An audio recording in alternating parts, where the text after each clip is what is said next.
In nomine Patris et Filii et Spiritus Sancti. Amen. Shalom. Aleichem. Magandang umaga sa ating lahat sa anumang panig ng buong mundo.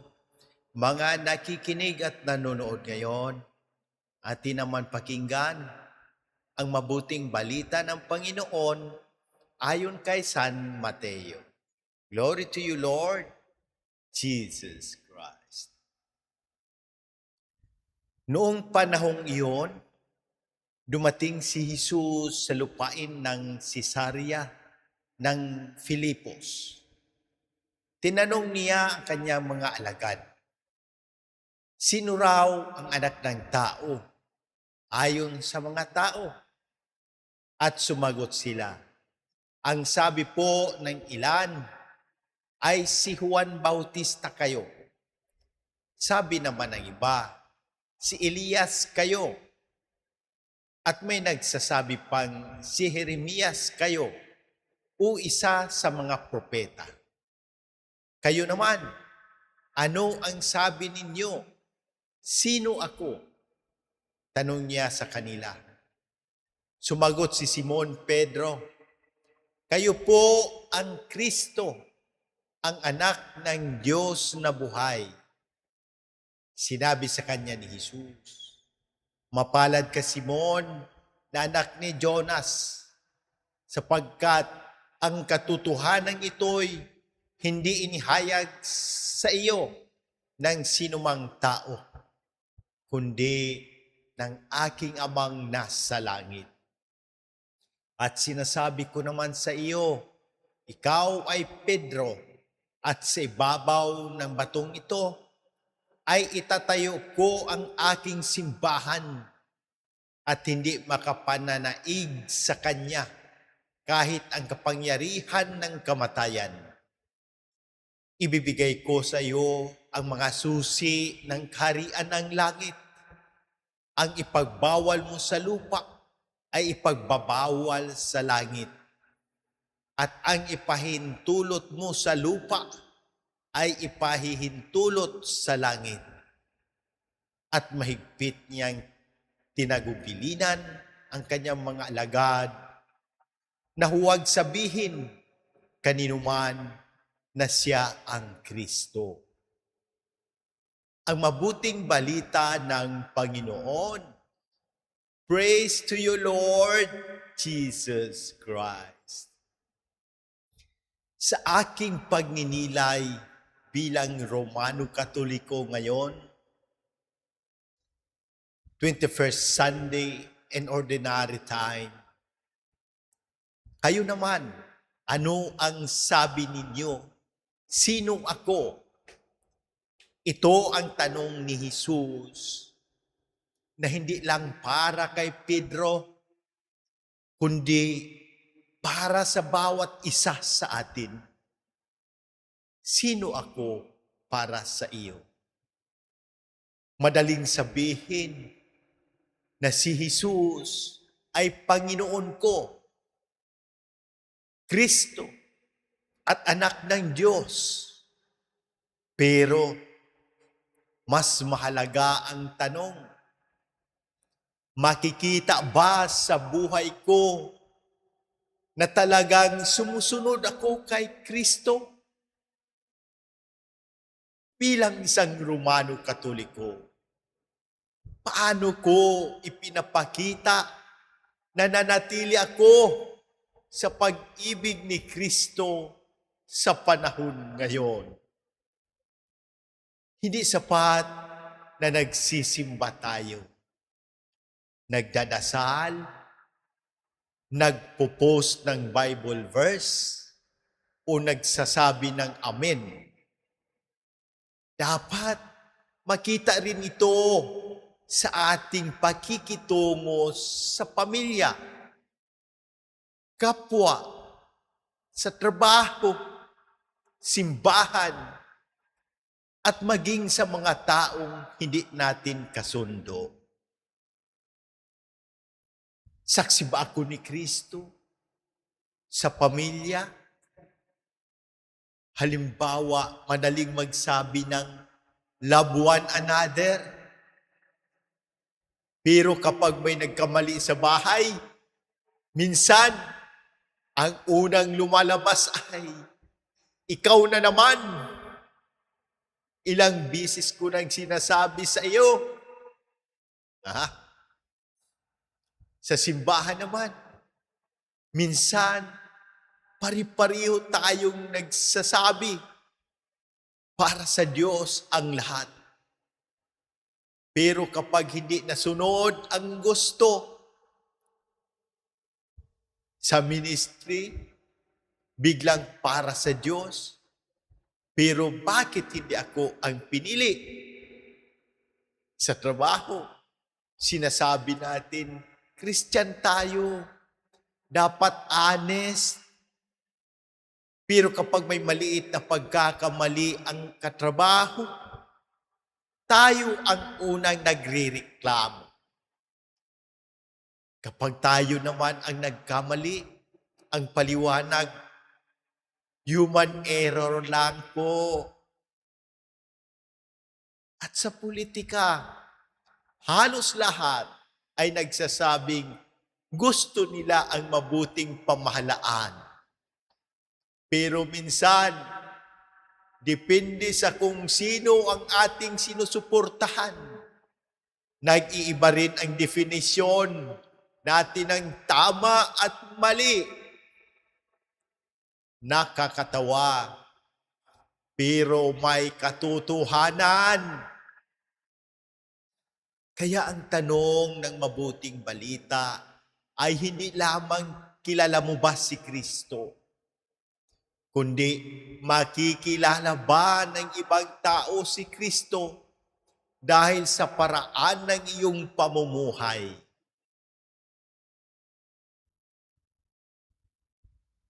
Sa aking pagninilay, gusto kong itanong sa sarili ko, ako ba ay nagiging halimbawa at saksi ni Kristo sa aking pamilya at kapwa? Kapag may nagagalit sa akin, pinipili ko ba ang kapayapaan? Kapag may nakasakit sa akin, marunong ba akong magpatawad?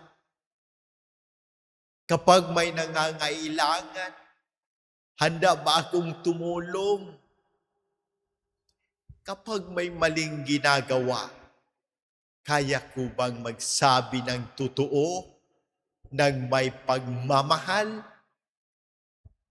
At kapag walang nakakakita, ginagawa ko pa rin ba ang tama? Dahil alam kong nakikita ako ng Diyos. Ang tunay na pagiging Kristiyano ay hindi lamang nakikita sa loob ng simbahan. Nakikita ito sa bahay, sa trabaho, sa komunidad, sa social media, sa pakikitungo sa mahirap, sa kaaway, sa kaibigan, at maging sa taong hindi natin kapariho ng pananaw. Si Pedro ay binigyan ni Jesus ng malaking responsibilidad. Ngunit ang pagiging bato ng simbahan ay hindi tungkol sa pagiging perpekto. Ito ay tungkol sa pananampalataya, katapatan, paglilingkod, at pagtitiwala kay Kristo. Kaya araw-araw dapat kong itanong, Lord, sa buhay ko ngayon, makikita ba ng mga tao na ikaw ang sinusunod ko? Sana kapag nakikita nila ang aking kabutihan, pagpapatawad, pagtitiis, katapatan at pagmamahal, masasabi nila, may mali rin siya. Pero makikita mong sinusubukan niyang mamuhay kasama si Kristo. Dahil hindi tayo tinawag ni Jesus para maging perfect Christian, kundi para maging faithful follower ni Christ. Manalangin tayo. Ikaw, Panginoong Jesus, ikaw ang Kristo, ang anak ng Diyos na buhay. Tulungan mo akong hindi lamang magsabi na ako ay iyong tagasunod, kundi ipakita ito sa aking buhay. Gawin mo akong mabuting halimbawa at saksi sa aking pamilya, sa aking mga kaibigan, sa aking mga kapwa, sa trabaho, sa aming komunidad, at sa simbahan.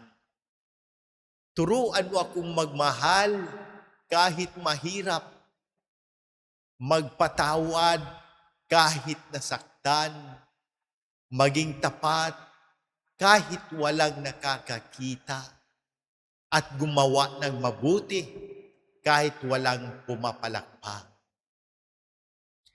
Panginoon, manatili nawa ako sa iyong pag-ibig at huwag akong malayo sa iyo. Dalangin ko rin ang lahat ng may karamdaman, pisikal, emosyonal, at espiritual. Hipuin mo sila ng iyong mapaghilom na kamay at pagkalooban sila ng agarang pagaling, lakas, kapayapaan, at pag-asa. Lalo kung ipinapanalangin ang agarang pagaling ni na Monsignor Ismael, Padre Lorenzo Boots, Padre Boy, Raul, Jonah, Adela, Fatima, Raymond Lawrence, Faith, Rino, Rochelle, Irene, Josefina, Ilvera, Mary Ann, Raymark, Abigail, at ng aking buong pamilya. Pagalingin mo rin ang lahat ng nakabasa, nakikinig at nakapanood ng pagninilay na ito na may karamdaman. Ipinapanalangin ko rin ang aming mga kaparian at mga lingkod ng simbahan. Gabayan mo ang aming mahal na Santo Papa Leo XIV, Father Darwin, mga obispo, aming kura paroko, dayusisan administrador, Monsignor Claro Caluya, Sister Sara, Jerry, Erlinda, at lahat ng lingkod sa iyong simbahan. Panginoon, gabayan mo rin ang gobyerno ng Pilipinas, Pangulong Ferdinand Marcos Jr., ang Senado, Kongreso, aming gobernador, mga mayor at lahat ng namumuno sa aming bayan. Bigyan mo sila ng karunungan, katapatan, malasakit at takot sa Diyos upang ang kanilang mga desisyon ay tunay na para sa kabutihan ng bayan, lalo na ng mga mahihirap at nangangailangan. Naway matuto kaming lahat na magkaisa, umiwas sa pagkakahati-hati at piliin ang katotohanan, kabutihan, katarungan, at pagmamahal. Inaalala rin namin sa panalangin ang mga pumanaw na kasama sina Papa Francisco, Padre Cesar, Ami, Reynard, Jared, at lahat ng aking mga idinadalangin. Panginoon, tanggapin mo sila sa iyong kaharian at bigyan mo sila ng walang hanggang kapahingaan. At sa pamamagitan ng intersesyon ng mahal na Inang Maria, ipinalangin mo kami, lalo na sa panahon ng pagsubok. Ilayo mo kami sa lahat ng unos, kalamidad, sakuna, karahasan, kapahamakan, at anumang panganib. Protektahan mo ang aming mga pamilya at ang buong sambayanan. At higit sa lahat, Panginoon, palakasin mo ang aming pananampalataya upang sa bawat araw ng aming buhay ay masabi namin ng buong puso, Ikaw ang Kristo, ang anak ng Diyos na buhay. Ikaw ang aking Panginoon at tagapagligtas. Mahal na Birheng Maria, Ina ng Diyos, ipanalangin mo kami. San Pedro, ipanalangin mo kami. Mahal na Santo Papa, Pope Leo XIV, ipanalangin mo kami. Lahat ng mga banal ng Diyos, ipanalangin ninyo kami. Panginoong Hesus, gabayan mo ang pagre-review ni Faith at bigyan mo siya ng karunungan, malinaw na pag-iisip, lakas at confidence. Naway maging matagumpay siya sa nursing board examination at makapasa. Ipinapanalangin ko rin ang lahat na mag-i-exam ngayong Agosto. Gabayan mo sila sa kanilang pag-aaral at sa araw ng pagsusulit. Alisin ang kanilang kaba at takot at tulungan silang maalaala ang kanilang pinag-aralan. Sa pamamagitan ng intersesyon ng mahal na Inang Maria, ipagkaloob mo sa kanila ang tagumpay at magandang kinabukasan. Amen. In nomine Patris et Filii et Spiritus Sancti. Amen. God bless!